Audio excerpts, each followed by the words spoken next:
And welcome. And this video should be on page 8 of your quarter 2 Algebra 1 notebook. We will be talking about graphing equations in standard form using intercepts. So standard form looks like this for a linear equation. Ax plus by equals c. A is the coefficient of my x value, b is the coefficient of my y, and c over here is my constant. So what is the x-intercept? The x-intercept is the value of x when y equals 0. So you could also think of this as where a line crosses the x-axis. For the y-intercept, and you may have heard of this before, it's the value of y when x equals 0. As this is where the line crosses the x-axis, the y-intercept is where a line crosses the y-axis. And I think the idea of these intercepts make a lot of sense. An x-intercept is a value of x. It crosses the x-axis. The y-intercept is a value of y, and it crosses the y-axis. So I can see here that this line crosses at 0, 1, 2, 3. X equals 0. So my y-intercept in this case is at 0, 3. My x-intercept crossing here, and it is at -2, 0. So my x-intercept is -2, 0. 2 points is pretty much all I need to graph a line. I just have to connect the dots, right? So let's take a look here, and I'm going to draw a line that has the given intercept. If I have an x-intercept of 3, that means this is the value of x when y equals 0. So it's 3, 0. I'm going to go over 1, 2, 3, 0. The y-intercept is the value of y when x equals 0. So this line crosses the y-axis at 0, 1, 2, 3, 4, 5. If you have a ruler, it's very convenient to make your line. Using the ruler, you can get a really nice straight line. So I will add my arrows, and voila, I have used my intercepts to graph a line. Looking at our next one, I have my x-intercept of -4. That's the value of x when y equals 0. So -1, 2, 3, 4, 0. There's where it crosses the x-axis. The y-intercept is the value of y when x equals 0. Where does it cross the y-axis at 0, -1, 2?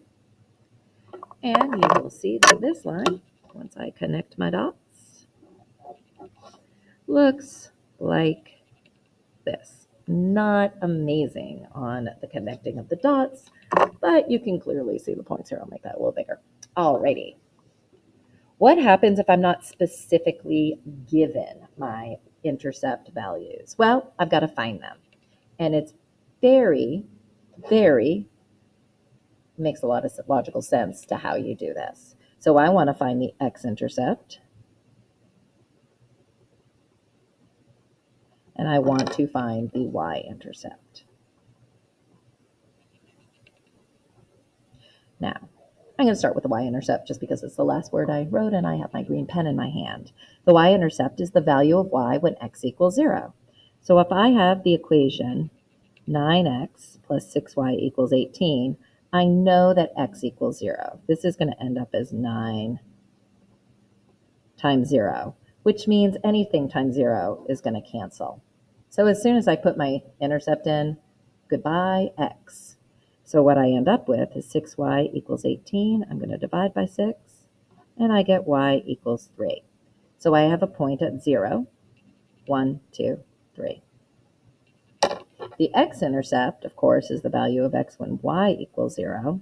And if I think about that equation, 9x plus 6y equals 18, this is going to give me 6 times 0, which of course is 0. Goodbye.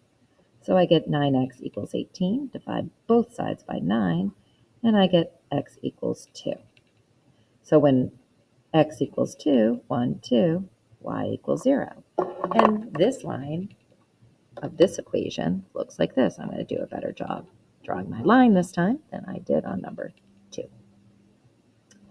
Why don't you take a few moments and see what you can do with number 4? Pause the video and then turn it back on when you're done to see if you got the right answer. Alrighty, welcome back. Hopefully your line looks like this. My x-intercept when y equals 0. My y is going to cancel because I got a number times 0, which is 0. I divide both sides by -3 and I get x equals 5. For my y-intercept, x equals 0. My x term becomes 0 because -3 times 0 is 0.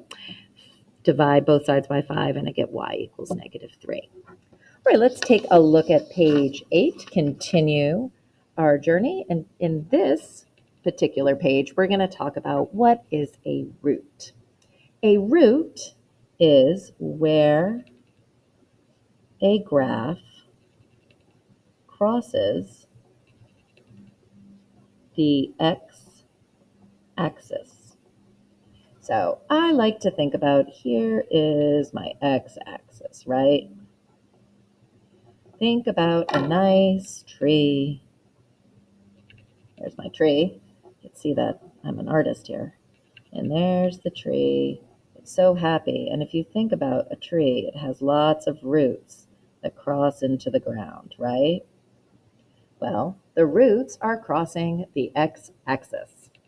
So there are several ways we can find the roots of a function. First, we can find a root graphically. We can see where the graph crosses the x-axis. We can also find the root algebraically. And to do this, we find the x-intercepts. Now I'm going to put the s in parentheses because I'm going to add this note. A graph can have one root. A graph can have no roots. Or a graph can have more than one root. So just to kind of cover that, a graph can cross the x-axis one time. It cannot cross the x-axis at all, or it can cross the x-axis more than one time. The word root has a lot of different ways I can express it. So we're going to use this nice fun acronym, ROCKS, to determine other ways we can say a root. A root, we can also say zeros. We call roots zeros. I'm just going to rewrite this so it says root. Roots. Roots and zeros are another way of saying x-intercept. And finally, the roots are our solutions. So all of these are basically what is the value of a graph when y equals 0. All right, we are going to take a look at solving and finding our roots, but we're going to do that in another video. So I've introduced roots. Stay tuned for the next video on how to find your roots, both graphically and algebraically. Thanks so much.